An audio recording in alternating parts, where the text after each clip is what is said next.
Bom dia a todos. Bom dia. Bom dia, bom dia. Dá um bom dia à pessoa que está do seu lado. Jay, Jade, é você? Gostei do estilo. Tem alguém que está nos visitando pela primeira vez? Tem a mamãe do Duda. Seja bem-vinda. Por favor, alguém abrace ela. Sem ser a Joyce, alguém se aproxima dela e dê um abraço. A Joyce também pode, né, Joyce? Sem economizar.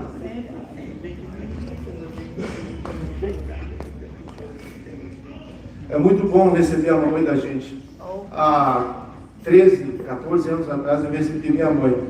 E a minha vida nunca mais foi a mesma. Bem-vinda. Amém? Que tempo abençoado que nós tivemos, né? Amém. Deus é bom. Ele cuida de nós. Eu gostaria de, nessa manhã, poder compartilhar uma palavra que Deus plantou no meu coração nessa semana. E você fala assim, porque é difícil pregar no domingo. Pregar é difícil. Mas quando você aprende que você é simplesmente um vaso nas mãos do Senhor, e que você não tem nada para dar para ninguém, e quando você vai buscar na fonte, essa fonte ela é maravilhosa. Então, cada palavra que a gente traz é uma palavra que eu sou ministrado por ela, que eu preciso aprender através dessa palavra. E eu creio que Deus também deseja falar conosco que somos igreja. Você crê nisso? Amém. Independente de quem estiver ministrando aqui, nós somos servos. Dependemos do Senhor. Se o Senhor não fizer, vai ficar sendo uma boa tentativa de um homem querendo fazer algo. Mas é mais do que isso. É Deus que quer trabalhar conosco e quer falar conosco. Porque essa palavra é viva, ela é poderosa. A mesma palavra que atuou no passado é a mesma palavra que atua hoje. Você crê nisso? Porque muitas vezes nós lemos as histórias, nós lemos a palavra de Deus e achamos que isso foi uma boa história que aconteceu no passado para hoje a gente ter o que contar. Não, a palavra ela é viva hoje. Hoje a palavra é viva. E quando essa palavra encontra morada no meu coração, coisas novas podem acontecer. Porque vai passar tudo, querido. Vai passar céus, vai passar terra, nós vamos receber novos céus e nova terra, mas essa palavra que nós estamos falando aqui hoje, ela vai permanecer, porque ela é eterna. Ela é um verbo de Deus. Entendeu? Então aquilo que Deus quer realizar conosco hoje, tudo aquilo que Deus vai fazer é através da palavra de Deus. Tá certo? E nessa manhã eu coloquei o título da mensagem, o que era cego, agora vê. Eu me lembrei muito do Jonas quando eu coloquei esse título, porque isso é a cara dele, né? É o leão que come a cobra, e não sei o que engole a serpente, a espada que atravessa o lado direito e vira para a esquerda. É um negócio, é diferenciado o negócio. Mas o que era cego agora vê. Verso base, João 9:25. Uma coisa sei, eu era o quê? E agora? E agora vejo. A cegueira física é um limitador muito grande na vida de qualquer pessoa que sofre dessa deficiência. A palavra relata vários cegos que foram curados por Jesus. O cego de Betsaida, aquele que Jesus colocou saliva nos olhos, tirou ele do meio daquela vila, né? E curou ele. Os dois cegos de Mateus capítulo 9, o cego Bartimeu de Marcos capítulo 10, e hoje eu quero falar do cego de nascença que está lá em João capítulo 9. Como funciona? Eu fui entender um pouco, né? Queria entender um pouco de maneira científica como funciona o cérebro de um cego. A neuroplasticidade, o que significa isso? A nossa mente ela é plástica. ela vai se moldando de acordo com as informações que ela recebe. A neuroplasticidade é a capacidade que o cérebro tem de aprender e se reprogramar. Essa competência está presente nas células nervosas e permite que todo o sistema nervoso consiga se adaptar a determinadas situações, seja traumas ou lesões. Costuma-se dizer que a perda de um sentido melhora os outros. Novas pesquisas mostram o quanto isso é verdade em pessoas cegas e como os seus cérebros fazem novas conexões para aumentar a audição, olfato, tato e até as funções cognitivas, como a memória e a linguagem. O Evangelho de João, ele é diferenciado dos evangelhos sinóticos. Quais são os evangelhos sinóticos?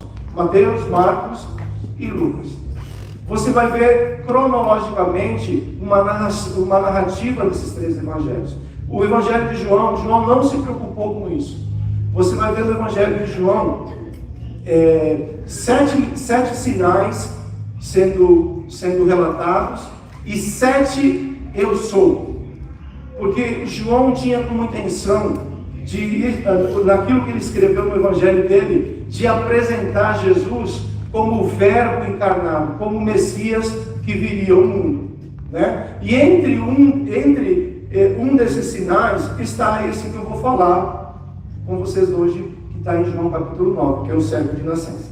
Vamos ler o contexto? Sim? Todos têm um boletim com você? Todos? Alguém não tem? Imagino que todos têm. Mateus capítulo 9, verso 1 fala assim: enquanto Jesus caminhava, viu um homem cego de nascença. E os seus discípulos perguntaram: mestre, quem pecou para que este homem nascesse cego? Ele ou os pais dele? Jesus respondeu: nem ele pecou, nem os pais dele. Mas isso aconteceu para que nele se manifestem as obras de Deus. É necessário que façamos as obras daquele que me enviou enquanto é dia. A noite vem, quando ninguém pode trabalhar. Enquanto estou no mundo, eu sou... eu sou aí. Eu sou a luz do mundo. Depois de dizer isso, Jesus cuspiu na terra, fez lama com a saliva e com a saliva e com a lama untou os olhos do cego. Então disse ao cego: vá lavar-se no tanque de Siloé. Siloé quer dizer enviado. O cego foi, lavou-se e voltou vendo. Então os vizinhos e os que antes conheciam de vista como mendigo perguntaram: não é este o que ficava sentado pedindo esmolas? Uns diziam: é ele. Outros: não, mas se parece com ele. O homem dizia: sou eu mesmo. Então, eu mesmo por minha conta, tá? Então lhe perguntaram: como foram abertos os seus olhos? Verso 11, ele respondeu: o homem chamado Jesus fez lama, passou nos meus olhos e disse: vá ao tanque de Siloé e lava-se. Então fui, lavei-me e estou vendo. E eles perguntaram: onde está ele? Respondeu: I don't know. Vamos orar? Senhor, muito obrigado pela tua palavra. Nós pedimos agora graça e favor para poder extrair dela aquilo que nós precisamos aprender. Querido Espírito Santo, nos ensina, tu és o nosso professor. Nós nos submetemos à tua inteira vontade neste lugar, aplicadamente. Nós repreendemos agora toda mente bloqueada, Senhor, e pedimos que a nossa mente esteja aberta para poder receber e ser moldado por esse ensino da tua palavra. E é no nome de Jesus que nós oramos. Amém? Amém. Primeira coisa que eu posso extrair desse texto é que Jesus conhece a condição de cada um. João 9:1. Enquanto Jesus caminhava, viu um homem cego de nascença. A Bíblia não relata o porquê que os discípulos perguntaram para ele se o cego tinha pecado ou se os seus pais.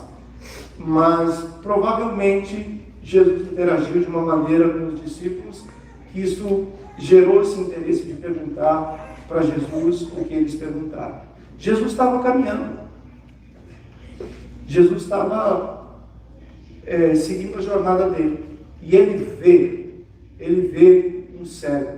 E ele sabe, ele conhece o estado dele e sabia que essa pessoa, ele tinha nascido cego. Verso 2. E os seus discípulos perguntaram: Mestre, quem pecou para que este homem nascesse cego? Ele ou os pais dele? É incrível que muitas vezes nós temos resposta para tudo, né?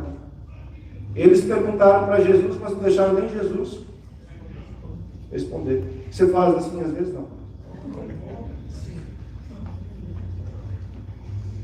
Jesus, eu estou perguntando, mas eu sei que é assim. Jesus, eu estou consultando você só para desencargo de consciência, mas eu tenho resposta. E é incrível que Jesus não respondeu nem A, nem B, está correto. Todas as alternativas estão erradas. Esse é o nosso problema. Nós queremos brincar de Deus. Nós queremos perguntar e responder. Nós queremos fazer o papel que só Deus pode fazer. E Jesus respondeu: nem ele pegou, nem os pais dele. Mas isso aconteceu para quê? Para que nele se manifestem as obras de Deus. Esse cego jamais, ele ia nascer cego e ia morrer cego. Ele jamais ia ter a condição dele mudada. E essa é a nossa história. Se Jesus não entrasse na nossa história, nós estávamos nessa mesma condição, cegos, perdidos, mendigos, afastados de Deus. E Jesus parou o que ele estava fazendo no céu e desceu à terra para caminhar entre a terra, para nos encontrar, para encontrar a nossa realidade, para encontrar a nossa situação.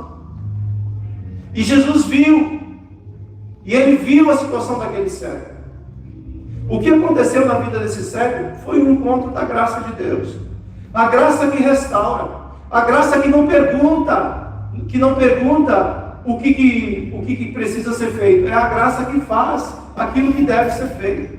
E essa era a nossa história. Você fala assim: mas o que essa palavra tem a ver comigo? Eu não sou cego, eu vejo, glória a Deus, que você vê. Mas você vê tudo? Porque eu, brincando de Deus, eu acho que eu vejo tudo, eu tenho resposta para tudo. E por isso a gente julga, por isso a gente qualifica, desqualifica, porque eu acho que eu posso assumir esse papel. E eu preciso entender que tem áreas da minha vida que eu não consigo ver. O que podemos contemplar na vida desse cego de nascença é o encontro com a graça restauradora. Havia uma crença comum entre os judeus, que os méritos e deméritos dos pais refletiam diretamente em seus filhos. Até mesmo os pensamentos da mãe podiam afetar o estado moral e espiritual de seus filhos ainda antes do nascimento. Jesus deixa claro que nesse caso não é o pecado o causador da cegueira, mas tem como propósito de manifestar o poder de Deus para que o seu nome seja glorificado. João 11:13. Por isso as irmãs de Lázaro mandaram dizer a Jesus: aquele que o Senhor ama está doente. Ao receber a notícia, Jesus disse: essa doença não é para a morte, mas para a glória de Deus, a fim de que o Filho de Deus seja o quê? Glorificado. Uma resposta dessa que não fica tranquilo. Porque várias vezes eu olhei para essa resposta e falei: está resolvido, não deu. Essa enfermidade não é para a morte, é para a glória de Deus, o cara vai ficar bonzinho. É ou não é? Você não pensa assim também? O cara ficou bonzinho. Esse é o problema, que nós nos frustramos. Nós colocamos palavras na boca de Jesus, interpretamos aquilo que Jesus não disse, e nos frustramos. Por que Marta e Maria ficaram frustradas com a morte de Lázaro? Porque elas interpretaram que Lázaro não ia morrer. Nada vai me acontecer de mal. Eu não vou sofrer nada na vida. Eu sou filho de Deus. E quando sofro, o que acontece? Me frustro. Por quê? Porque não é suposto um filho de Deus passar por nenhuma necessidade. Só que o que Jesus estava falando assim, essa enfermidade não é para a morte. Mesmo que ele morra, eu sou a ressurreição. Não vai ficar nessa situação para sempre. Mas é para que a glória de Deus seja manifestada através dessa situação. E tem coisas que nós passamos que nós não entendemos, que nós sofremos. Mas Deus tem propósito até mesmo na dor. Deus tem propósito até mesmo nessa situação difícil. Porque Deus deseja manifestar a glória dele através dessas situações. Se Deus te escolhesse para ser um Jó nessa geração, quantos conhecem a história de Jó? Levante sua mão, para você ficar desculpado. Se Deus te escolhesse para ser um Jó nessa geração,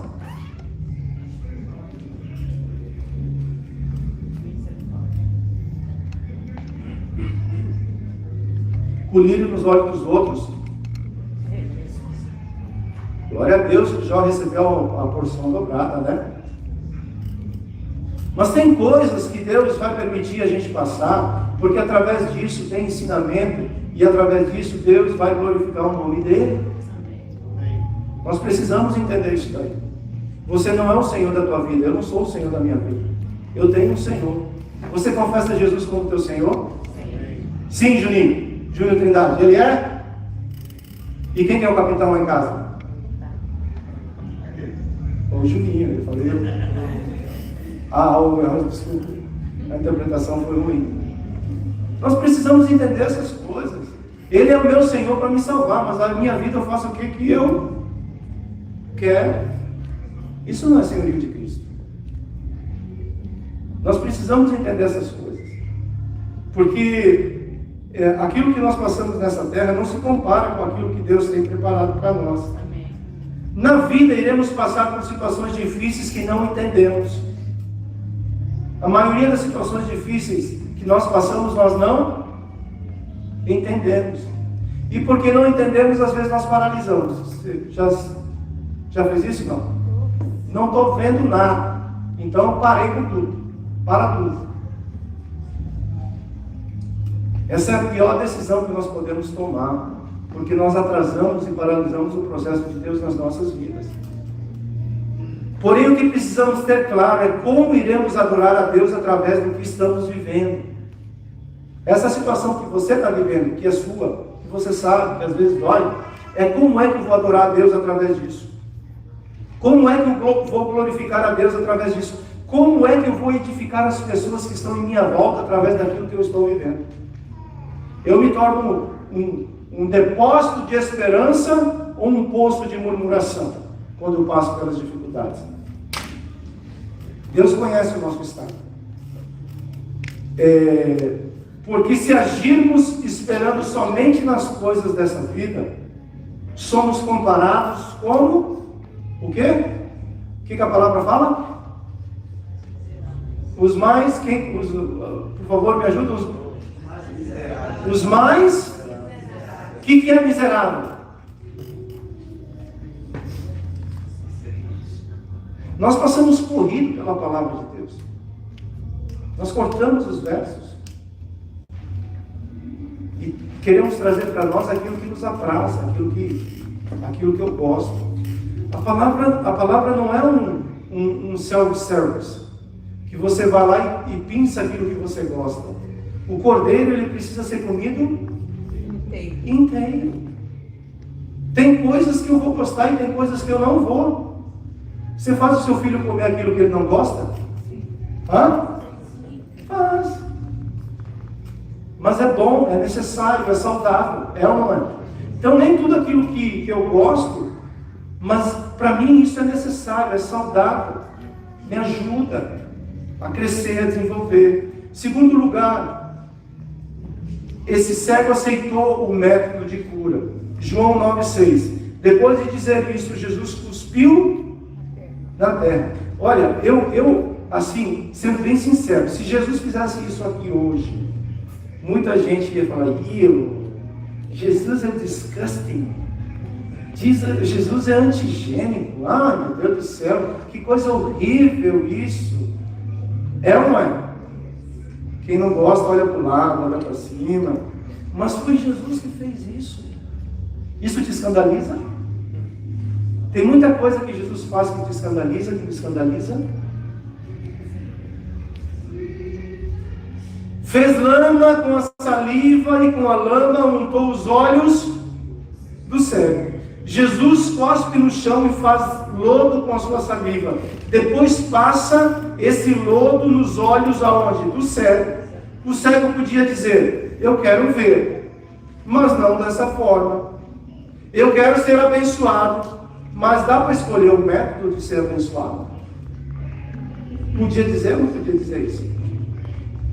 2 Reis, capítulo 5, verso 11. Mas Naamã ficou indignado e se foi, dizendo, eu pensava que ele certamente sairia para falar comigo, ficaria em pé, invocaria o nome do Senhor, seu Deus, passaria a mão sobre o lugar da lepra e restauraria o leproso.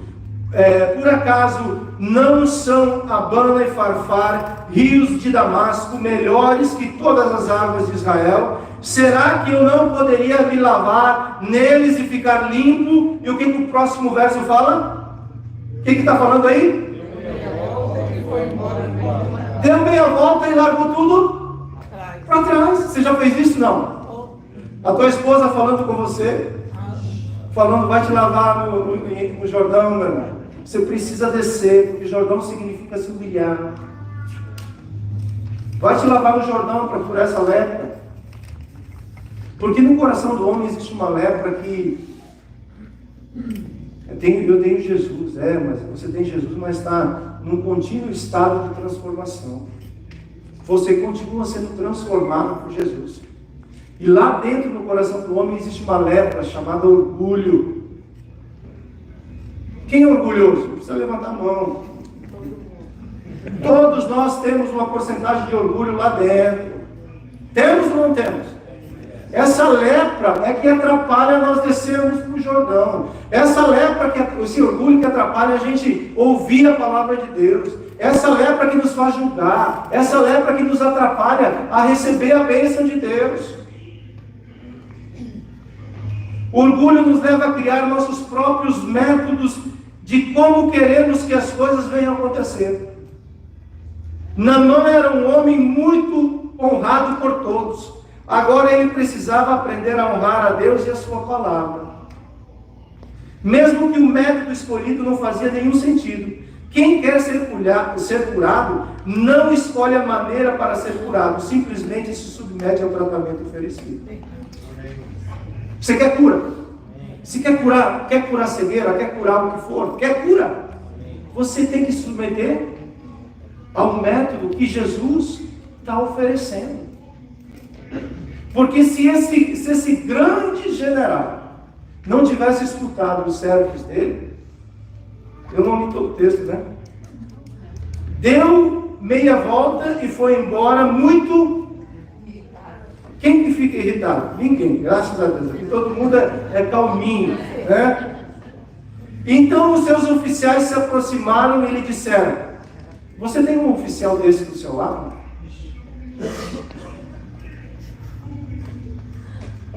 É um oficial que tem a sabedoria para abordar o assunto.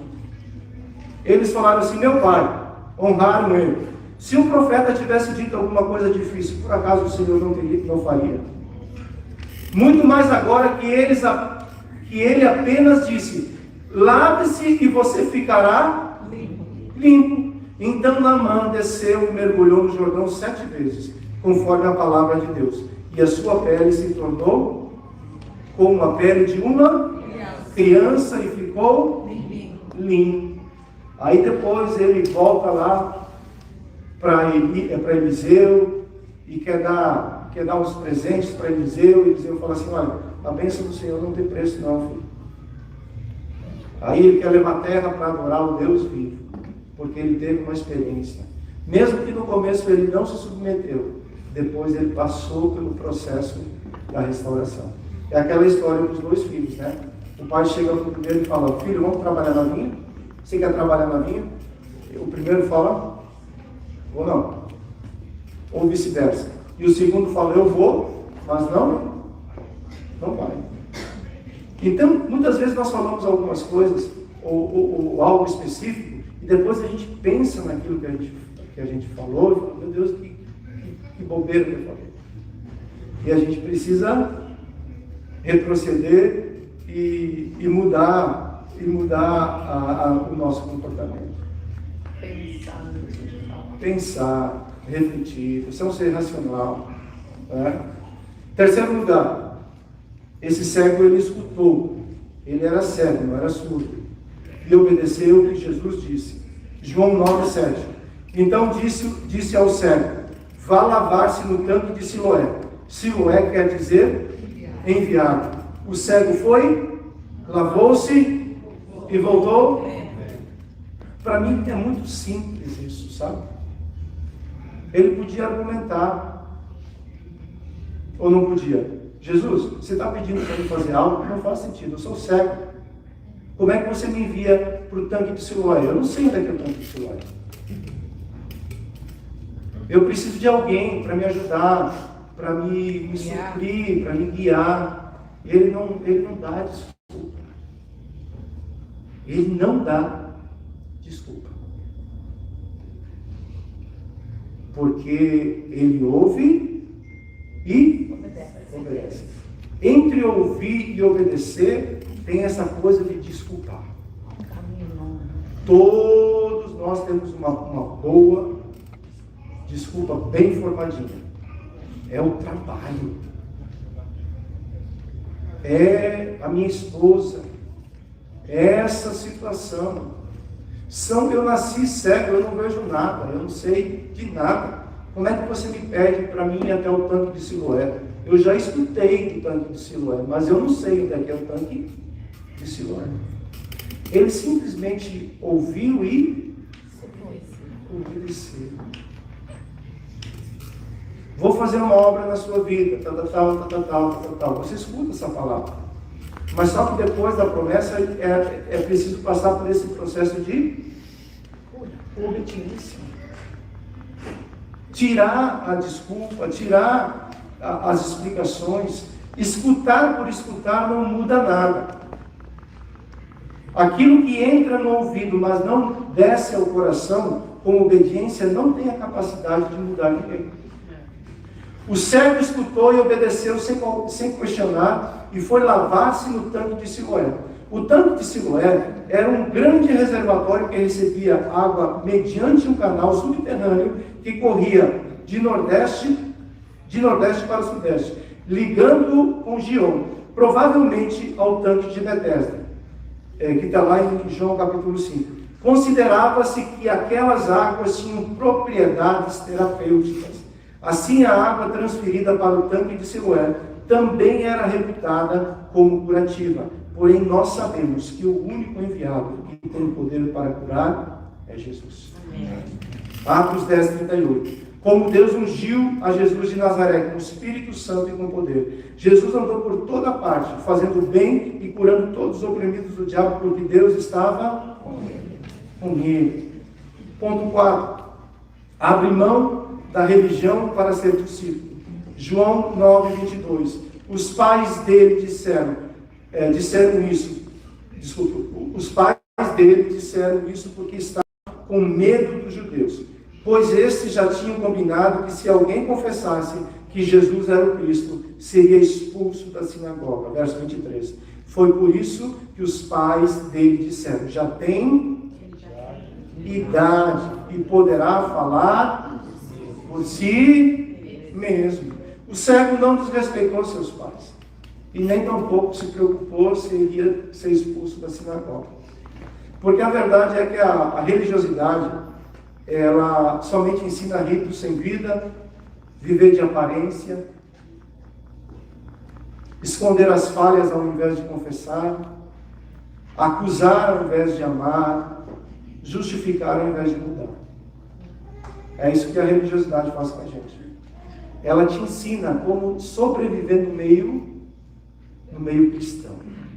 Ela te ensina a colocar folhas, a usar máscaras. Como é que você está, meu irmão? Está tudo bem, falei isso no domingo passado, está tudo bem. Mas o casamento não está bem, os filhos não estão bem, o teu coração não está bem. Cada um está vivendo, está se virando como pode. O que é isso? Isso é essa história da religião que nos ensina a nos comportar dessa maneira.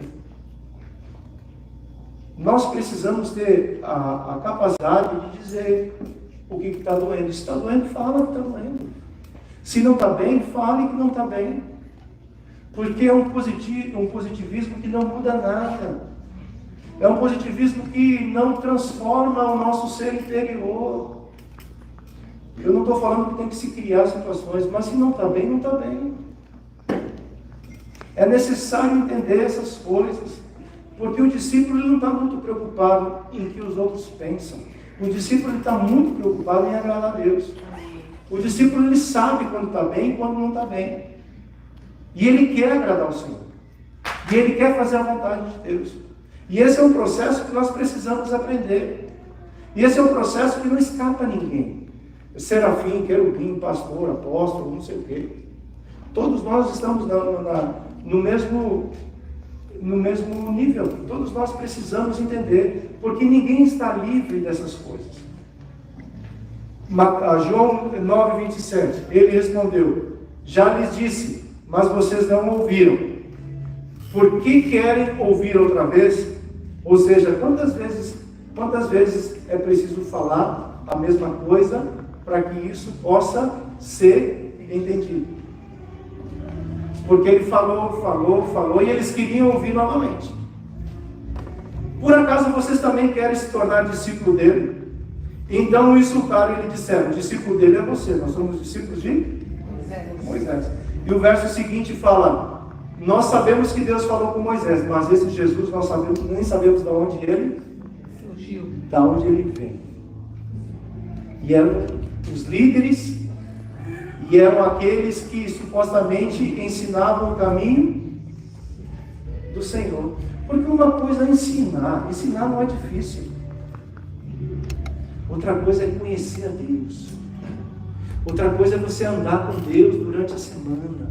Outra coisa é você depender de Deus. O discípulo não está muito preocupado com essas coisas. O discípulo ele quer andar com Deus. Ele quer conhecer a Deus. Por que Moisés recebeu o Pentateuco? Porque Moisés não estava muito preocupado se ele ia ser o libertador de Israel, não. Moisés queria conhecer. Eu quero te conhecer, Deus. Eu não estou aqui para cumprir uma função religiosa. Eu quero andar contigo. Eu quero saber quem o Senhor é. Eu quero saber o que o Senhor pensa. Eu quero saber o que está no teu coração. Eu quero ver a tua face, Deus. Esse era o coração de Moisés. E Deus falou para Moisés assim: Moisés, a minha face você não vai ver, mas eu vou permitir você ver algumas coisas. E é isso que muda toda a circunstância em nossa volta. Nós somos ensinados nesse momento a ter que produzir. Você tem que produzir, tem uma série de fatores que você precisa produzir diariamente. E a gente acaba envolvido com tanta coisa que por fazer a gente deixa de ser.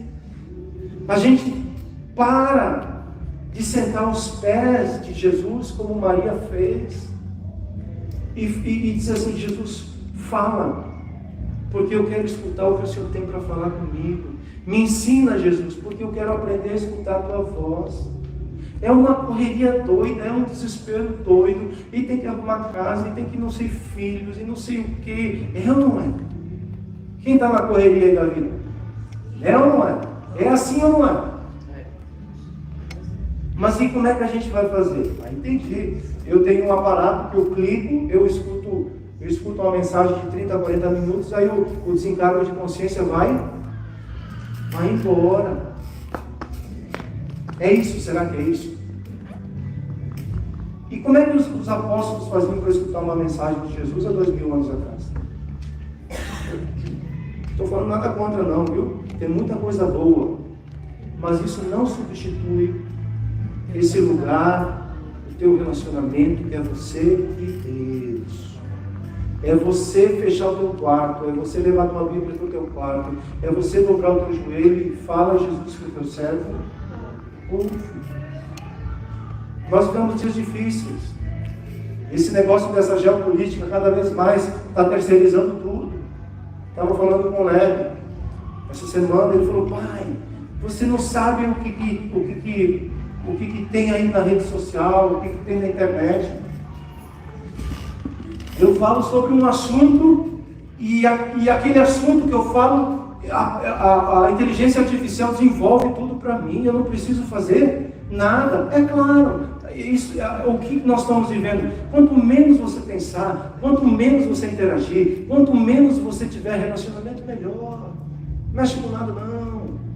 Entendeu? Não mexe com esse negócio de Deus, escutar Deus, um Deus invisível, um Deus que não tem uma aparência, não tem um estado físico. Não mexe com isso não. É melhor mexer com a inteligência artificial, que eu falo sobre um assunto, faz uma carta para o meu filho que não foi para a escola hoje. Aí você escreve, a carta vem, aí a professora fala assim: rapaz, o teu pai é um cara muito capaz, né? Que carta bem feita. E a gente vai vivendo de aparências, uma aparência em cima de outra. Aí quando a crise vem, quando a dificuldade vem, quando as lutas aparecem, você busca lá na inteligência artificial: como vencer a luta? Ele fala: não sei, porque isso eu não sei fazer. Só manipula, né?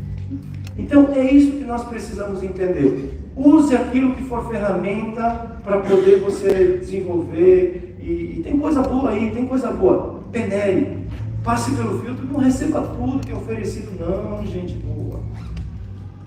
Não receba tudo que é oferecido. Mas eu sou uma pessoa tecnológica, glória a Deus, que bênção. Né? Mas e aí?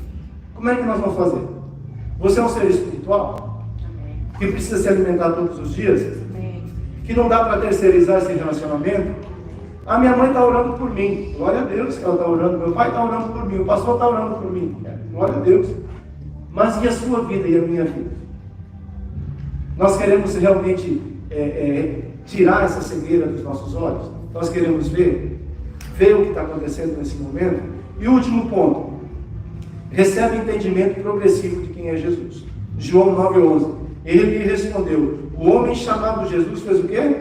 Lama passou nos meus olhos e disse: vá ao tanque de Siloé e lave-se. Então fui, lavei-me e estou vendo. Eles perguntaram: onde está ele? Respondeu: não. O verso 11 é declarado Jesus como o homem que curou. O verso 17, um profeta. No verso 33, é um homem da parte de Deus. E no verso 38, é o Messias esperado, que é digno de ser adorado por todos.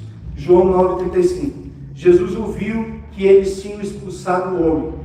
Ao encontrá-lo, perguntou: você crê no Filho do Homem? Ele respondeu: quem é, Senhor, para que eu creia nele? Jesus lhe disse: você o tem visto, é aquele que está falando com você.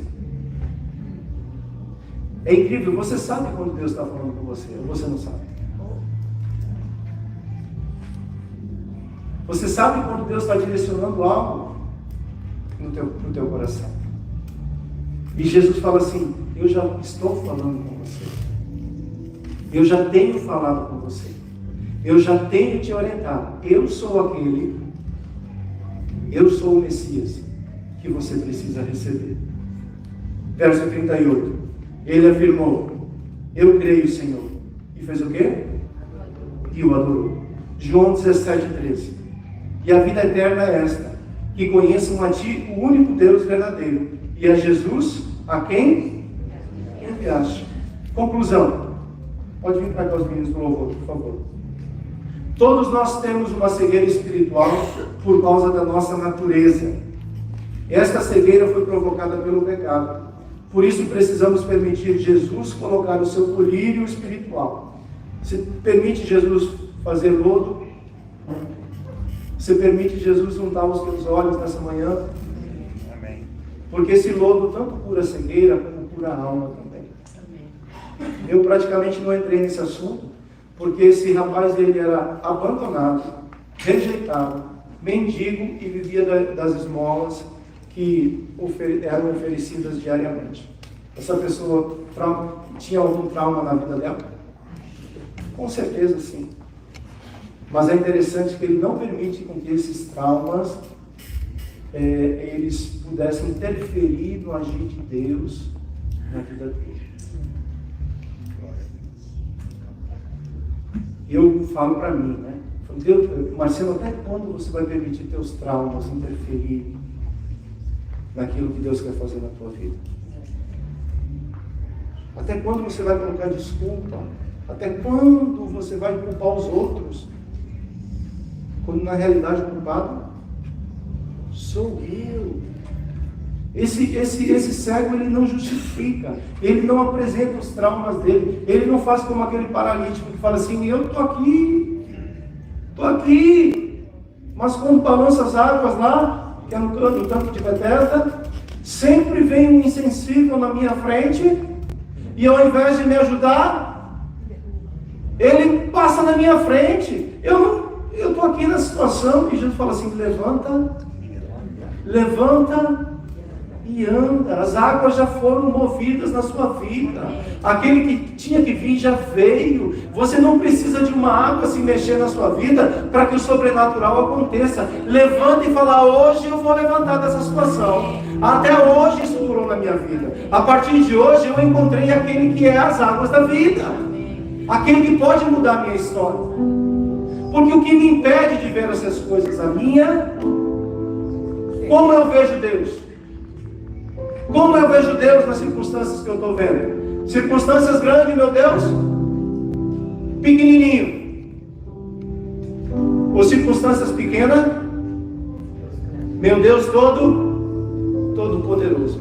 É incrível que o Deus todo poderoso, que pode fazer todas as coisas, às vezes Ele não faz, porque eu limito o agir dele na minha vida.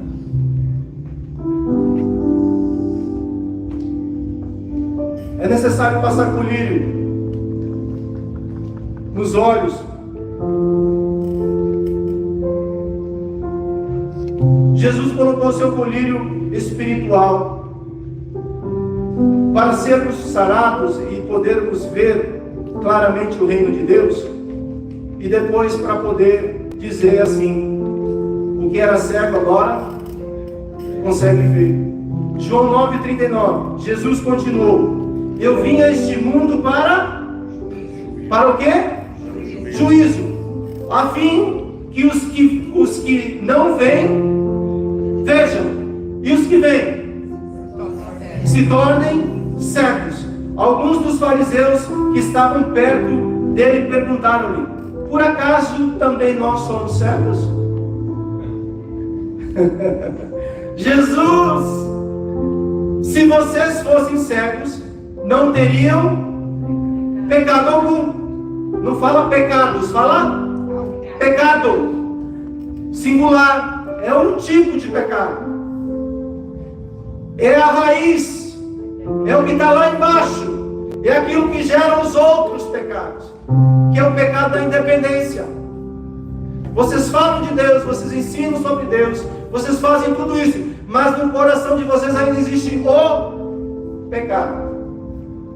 Enquanto esse pecado não sair, vocês não conseguem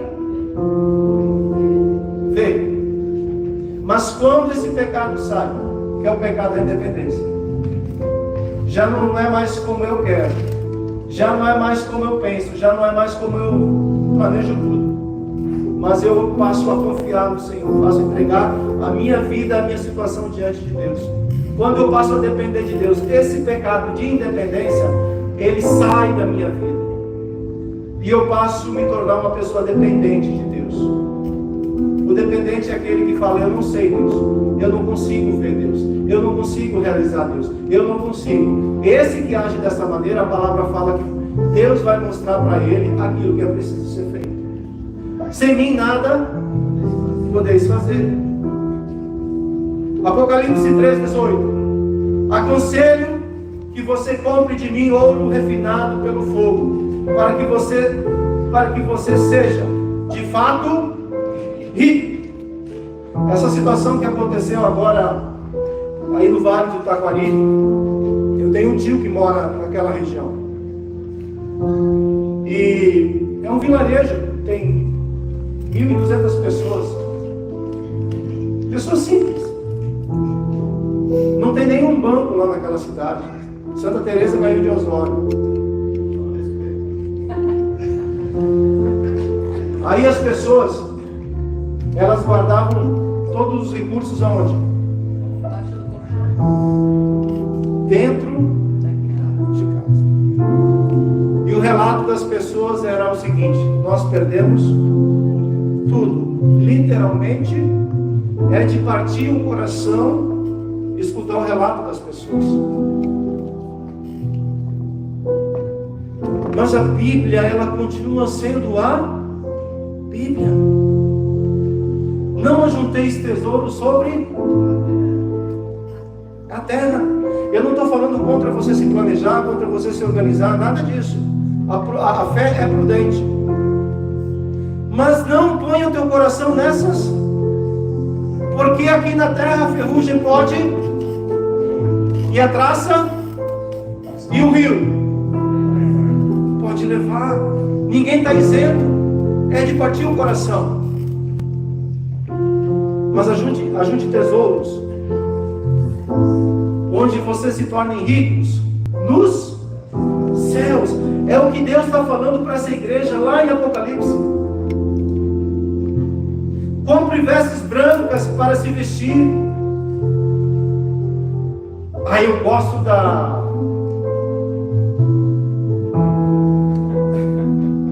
o sorriso das mulheres é um negócio fantástico. Quando você fala em comprar roupa, eu gosto também. Aí tem, a Joyce fala Gucci.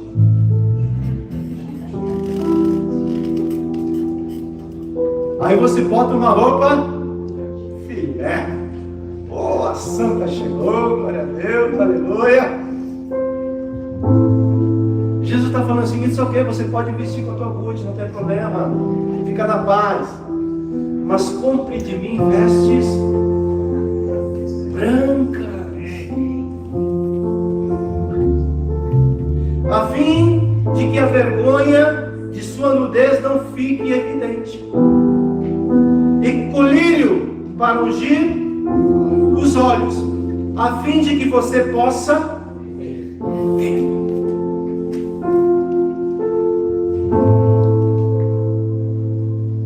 Quero orar por mim, quero orar por você. Coloque-se de pé, por favor.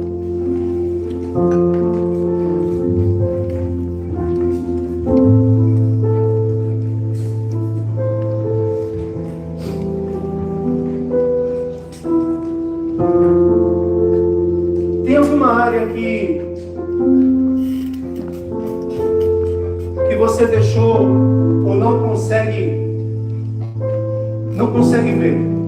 ver o final do mundo, não consegue romper esse momento, e por não conseguir ver, às vezes isso gera desconforto, gera ansiedade, preocupação e até desistência.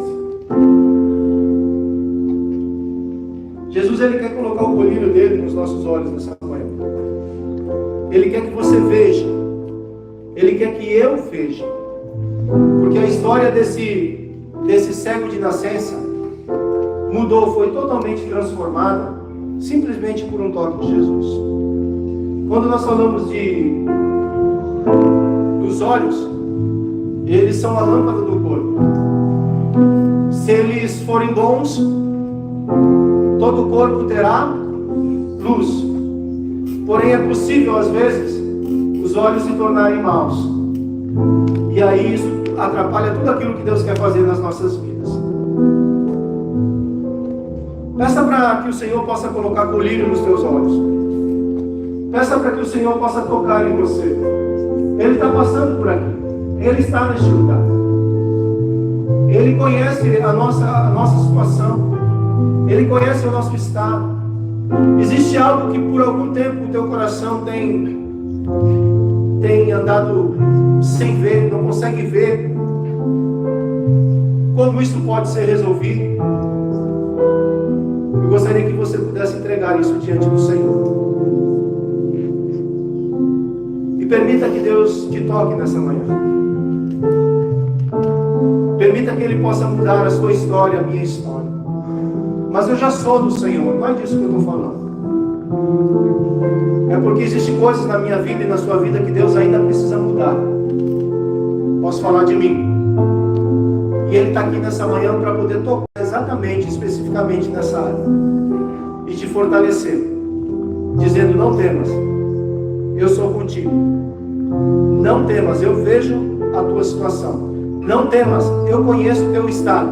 Eu sei quando isso começou. Deus sabe quando essa história começou. E Deus sabe até onde isso chegou. Ele sabe todas as coisas. E Deus quer manifestar a glória dele nesse lugar, nessa área específica.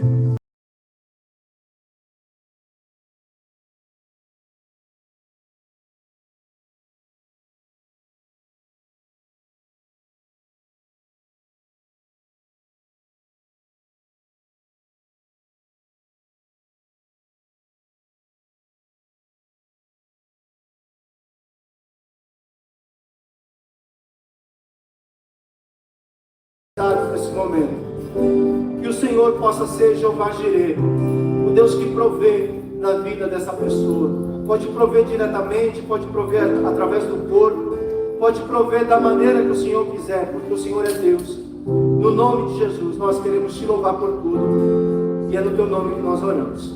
Amém?